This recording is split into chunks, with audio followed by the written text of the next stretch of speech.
Hello everyone, good evening. I am Dr. C.S. Rahmat, Senior Consultant and Head of the Department of Cardiac Surgery at Sri Sathya Sai Institute of Higher Medical Sciences, Whitefield, Bangalore, and also the Secretary of the Indian Association of Cardiothoracic and Vascular Surgeons. This is the first visit what I have done to this Pyramid Valley International Center. I came out of curiosity, and the place is very sacred. You feel quite peaceful spending time here.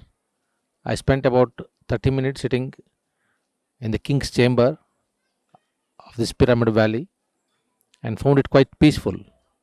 Also, we had very delicious food which is very tasteful and nutritious. The food is exclusively vegetarian, and according to Albert Einstein, if you want a longer life, eat vegetarian food. That's what I learned today here. Even though we are vegetarians, it further strengthened our desire to be a vegetarian always. The campus around is very peaceful. I would tell my friends and encourage others also to come and visit once at least this place to experience this bliss. Thank you.